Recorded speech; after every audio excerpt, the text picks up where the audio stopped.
But 1977 के जब election होते हैं, राइट, तो आपने थोड़ा सा आइडिया दिया कि किस तरीके से जेपी नारायण के अंडर या कह सकते हैं कि उनकी मेंटरशिप में सारे लोग मिलके चुनाव लड़ते हैं। बट वहां से आई थिंक काफी सारे बड़े बड़े नेता भी निकले हैं। आज चाहे लालू जी की बात की जाए, नीतीश जी की बात की जाए, बहुत सारे लोग वहां से निकले हैं। उस टाइम पे 1977 के पॉलिटिकल लैंडस्केप के बारे में अगर आप थोड़ा सा और डिटेल में बता पाए कि इलेक्शन से पहले क्या सिचुएशन थी, क्या ऐसा लग रहा था कि कांग्रेस पहली बार हार सकती है और कोई और पार्टी सरकार बना सकती है, और क्या हुआ उस एक साल के पीरियड में? बेसिकली उस एक साल के पीरियड में ऑपोजिशन लीडर्स के ऊपर तो काफी क्रैकडाउन हुआ और बहुत सारे लोग जेल के अंदर चले गए। अब उस समय जो बड़े लीडर्स थे, क्योंकि जैसे हमने पहले डिस्कस किया 6-7 राज्यों में या 9 राज्यों में नॉन कांग्रेस गवर्नमेंट्स बन चुकी थी, तो कुछ बड़े लीडर्स एस्टैब्लिश हो गए थे, जैसे चरण सिंह भारतीय लोकदल, भारतीय जनसंघ में आपके वाजपेयी और आडवाणी जी थे। Chandrashekhar was once considered a young Turk of the Congress party. Jagjivan Ram Congress का दलित चेहरा थे। Rajnarayan again was a socialist leader, UP Bihar में सोशलिस्ट पार्टी सरकारों में थी। प्रकाश सिंह बादल अकाली दल। तो ये धीरे धीरे लीडर्स ये 67 to 77 में एटलीस्ट स्टेट लेवल पे, और अगर वाजपेयी और इनको छोड़ दिया जाए तो स्टेट लेवल पे एस्टैब्लिश कर चुके थे अपने आप को। और एक माहौल तो जरूर बन गया था, बिकॉज उस समय पे सिर्फ पॉलिटिकल लीडर्स के अगेंस्ट क्रैकडाउन नहीं था, नसबंदी भी वहां पे शुरू की गई थी, जो जबरन नसबंदी की एक के इंस्टेंसेस हैं। पावर जो है वो एक तरह से संजय गांधी ने कैप्चर कर लिया था, क्योंकि इंदिरा गांधी वल्नरेबल हो गई थी उस पीरियड में। तो एक माहौल तो बन रहा था कि भाई अब एक टिरेनिकल रूल इंदिरा गांधी और उनके बेटे ने अनलीश किया है, और एक माहौल बन रहा था जिसको इन पार्टीज ने टैप किया। और जो मेंटर थे वो एक्चुअली जेपी नारायण जो थे वो एक पॉलिटिकल लीडर नहीं थे एक तरह से, मतलब in the strict sense of the term. तो उनके आह्वान पे लोग या पॉलिटिकल पार्टी जुड़ी, और आह्वान पे तो फेस था वो काफी क्रेडिबल था, ऑप पॉलिटिकल था, और उन्होंने एक इंदिरा हटाओ का नारा दिया था, जिसकी बदौलत ये सारी पार्टीज जब मर्ज हुई तो उतना समय नहीं था कि जनता पार्टी रजिस्टर हो सके। ओके।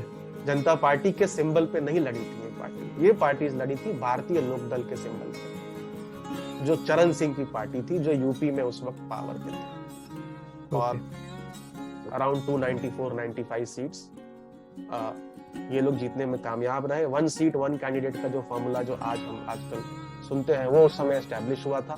जनता पार्टी का अलायंस था अकाली दल के साथ पंजाब में, डीएमके के साथ एआईएडीएम तमिलनाडु में, और सीपीएम के साथ केरल, बंगाल और त्रिपुरा में। सीपीएम और सीपीआई दोनों अलग अलग अलायंसेस में थे। सीपीआई कांग्रेस के साथ थी, एआईएडीएम के जो आज भाजपा के साथ है वो कांग्रेस के साथ थी उस वक्त, और डीएमके जो आज कांग्रेस के साथ है वो उस वक्त जनता पार्टी के साथ थी। तो इस तरह से ये एक सरकार एस्टैब्लिश हुई उस वक्त। ओके। और इसमें इंदिरा गांधी के इलेक्शन का भी काफी इंपॉर्टेंट रोल है, बिकॉज आई थिंक वो भी शायद इलेक्शन जीतने में कामयाब नहीं होती है 1977 का जब इलेक्शन होता है, राइट? जी। ओके। तो इसके बाद कितने टाइम तक ये जो पार्टी कोलिशन गवर्नमेंट है, आई थिंक बहुत सारे अलग अलग विचारधारा के लोग कि एक ही विचारधारा की कांग्रेस हटाओ से वो आके, या इंदिरा हटाओ से आके वो अपनी पॉलिटिकल स्टेबिलिटी कितना दे पाए, या किस तरीके से आगे चीजें मूव होती हैं यहाँ से?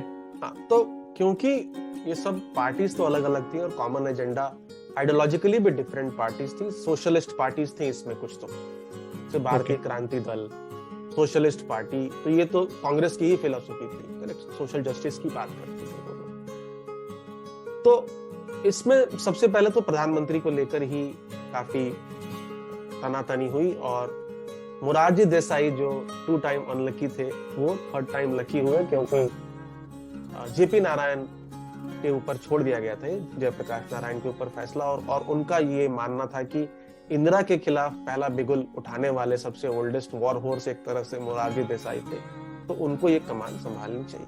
अब क्योंकि पॉलिटिकल राइवलरी थी, लीडर्स मतलब आ गए थे सच for the sake of power, ideologically एक दूसरे से अलग थे। चौधरी चरण सिंह को लगता था कि मोरारजी देसाई तो सिर्फ गुजरात के लीडर हैं, या वहां से 25-26 सीटें जीत के आए हैं, मैंने पूरा यूपी स्वीप किया है, मुझे प्राइम मिनिस्टर होना चाहिए।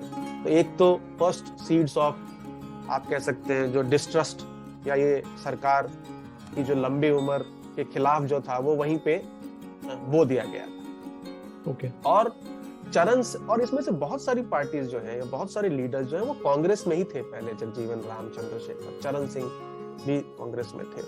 तो उनके कांग्रेस के साथ बैक चैनल टॉक्स चलते रहते थे, और कुछ ना कुछ बहाना करके, यानी बहाना एज इन एक जो सबसे इंपॉर्टेंट जो इशू उस वक्त उठ गया कि भाई जो बीजेएस, जो भारतीय जनसंघ, जो पार्टी जो मर्ज हो गई अटल बिहारी वाजपेयी और आडवाणी जनता पार्टी में, तो उनकी डुअल मेंबरशिप नहीं होनी चाहिए, यानी वो जनता पार्टी के मेंबर और आरएसएस दोनों के मेंबर नहीं हो सकते। ओके। ये एक इशू उभर करके आया और इससे थोड़ी तनातनी पैदा हुई और सरकार जो है वो ज्यादा दिनों तक नहीं चल पाई। चौधरी चरण सिंह और फिर जनता पार्टी जो थी वो स्प्लिट हो गई। जनता पार्टी जिसके अध्यक्ष चंद्रशेखर थे, जनता पार्टी सेकुलर जो चौधरी चरण सिंह लीड कर रहे थे, और एक तरह से आप कह सकते हैं कि इससे अलग हो गई और बन गई भारतीय जनता पार्टी 1980 में एस्टैब्लिश हुई।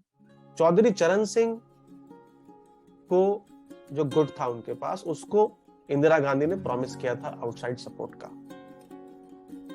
तो लगभग 2 साल के करीब मोरारजी देसाई रहे होंगे prime minister. Okay. But Chaudhary Charan Singh is the only prime minister of India who has not faced parliament. उनको वादा करने के बाद वो प्राइम मिनिस्टर, उन्होंने ओथ लिया, लेकिन उसके कुछ दिनों बाद ही विड्रॉ कर लिया सपोर्ट कांग्रेस ने, और चरण सिंह कभी लोकसभा या राज्यसभा में जाकर के as a prime minister enter नहीं कर पाए, और for a very long period of time with caretaker prime minister. Okay. Okay. तो इसके बाद इलेक्शन कब होता है? सो 1977 में ये सब हटता है, इलेक्शन होता है, नॉन कांग्रेस गवर्नमेंट बनती है फर्स्ट टाइम। तो उसके बाद दोबारा से इलेक्शन फिर से कब होता है? मतलब ये सपोर्ट खींचने के 80 में बाद इलेक्शन होता है, 1980 में इलेक्शन होता है, और इसमें फिर से जनता पार्टी और जनता पार्टी सेकुलर जो दो अलग अलग हो जाते हैं दल, इनका सफाया हो जाता है और थंपिंग मेजॉरिटी से इंदिरा गांधी वापस आती है 1980 में। Okay. और जनता पार्टी जो है वो फिर धीरे धीरे छोटी छोटी पार्टियों में टूटने लगती है। 2 पार्टीज तो अभी हमने डिस्कस कर लिया, 3 पार्टीज बन गई, मतलब एसेंशियली मेन जनता पार्टी सेकुलर और एक तरह से बीजेपी बन गई। अब यहाँ पे अगेन टर्न ऑफ इवेंट्स ऐसा होता है कि गोल्डन टेम्पल में जो इंसिडेंट होता है, जो मिलिट्री वहां घुसती है टेररिस्ट को वहां से निकालने के लिए, जो पंजाब में जो एक ऑपरेशन ब्लू स्टार चला, उसका रिजल्ट ये हुआ कि जो रेडिकल्स थे, सिक्स जो रेडिकल ग्रुप है सिखिज्म में, वो नाराज हो गए और अल्टीमेटली इंदिरा गांधी जी का असैसिनेशन हो जाता है। अब 1984 में Rajiv Gandhi as a leader establish होते हैं, क्योंकि और ये वो साल है जहां पे एक्चुअली द पावर ट्रांसफर होता है गांधी परिवार से गांधी परिवार को ही। तो अगर आज विपक्ष या भाजपा लार्जली अगर कांग्रेस को भी फैमिली कंट्रोल पार्टी कहती है, तो ये फर्स्ट इंस्टेंस है, क्योंकि मैं नेहरू टू इंदिरा डायरेक्टली नहीं हुआ था, इट वेंट थ्रू स्टेजेस। यहाँ पे direct family to family leadership change होती है, चुनाव होता है, और उसमें ऑफ कोर्स सिंपैथी वेव रहती है कांग्रेस को, और हिस्टोरिक जीत जीतती है। आज तक कोई भी पार्टी 400 से ऊपर सीटें नहीं जीती, और राजीव गांधी प्राइम मिनिस्टर बन के आते हैं। उन यंग लीडर हैं, ए पॉलिटिकल हैं, क्योंकि Sanjay Gandhi was the more political face, और वो भी एक हादसे में शिकार हो जाते हैं 1980 के चुनाव के अराउंड। तो राजीव गांधी क्योंकि ए पॉलिटिकल थे, इट वाज फेयरली अनसिक्योर, तो राजीव गांधी का जो 5 साल का टर्म था वो chief ministers at the drop of hat change करते थे। हर राज्य में 2-3 चीफ मिनिस्टर्स 5-5 साल में रहे, क्योंकि वो इनसिक्योर थे, वो जितने बड़े लीडर्स थे उनको काटने की कोशिश करते थे, उनकी जो कोटरी थी उनको ये स्ट्रेटेजी बताती होगी, तो उसके हिसाब से वो काम करते थे। अब उनके भी जो उनका जो पीरियड है उसमें दो बहुत अहम फैसले हुए। एक हुआ शाह बानो इंसिडेंट हुआ, जिसमें सुप्रीम कोर्ट ने एलिमोनी की एक जो गुजारिश थी, जो एक मुस्लिम महिला सुप्रीम कोर्ट में गई थी आफ्टर डिवोर्स, उसको अप्रूव कर दिया। लेकिन इसको मुस्लिम समाज ने कहा कि ये शरीयत में इंटरफेरेंस है, और मुस्लिम समाज जो एक बड़ा वोटर कांग्रेस पार्टी का शुरू से रहा है, because Congress was the party which felt कि इनको सेफ एटमॉस्फेयर मिलना चाहिए यहाँ पे, उनको नाराज नहीं करने के लिए इसको ओवरटर्न कर देते हैं राजीव गांधी एक लॉ ला करके कि नहीं, डिवोर्स में एलिमनी जो मिलेगा it is limited to 90 days और समथिंग ऑफ दैट सॉर्ट। इसको बीजेपी, तो ये दो इंसिडेंट्स जो होते हैं ये बीजेपी के भी लाइफ में बहुत इंपॉर्टेंट है, बिकॉज उनको भी एक जीवन दान सॉर्ट ऑफ देते हैं। तो बीजेपी का जो कांग्रेस के ऊपर ये आरोप हमेशा से रहा है कि ये प्रो माइनॉरिटी पार्टी है, उसको इससे मजबूती मिलती है, तो बीजेपी इसको बनाना शुरू करती है। और उसी टाइम वीएचपी का एक आंदोलन शुरू हो गया था आपका राम मंदिर मूवमेंट के ऊपर। तो राजीव गांधी को लगा कि इससे हिंदू समाज नाराज हो रहा है और बीजेपी ट्रैक्शन गेन कर सकती है। तो एक जो ये at that point of time विवादित मामला था राम मंदिर का, अयोध्या में जो मंदिर था, वहां पे उन्होंने गेट्स खुलवा दिए। ओके, गर्भगृह जो बोलते हैं, जो रामलला जो वहां पे है, वहां पे उन्होंने एक गेट्स खुला दिए ताकि हिंदू समाज भी उनसे नाराज ना हो। तो ये दो इंसिडेंट जो थे, इससे बीजेपी को भी काफी फिलिप मिला। हालांकि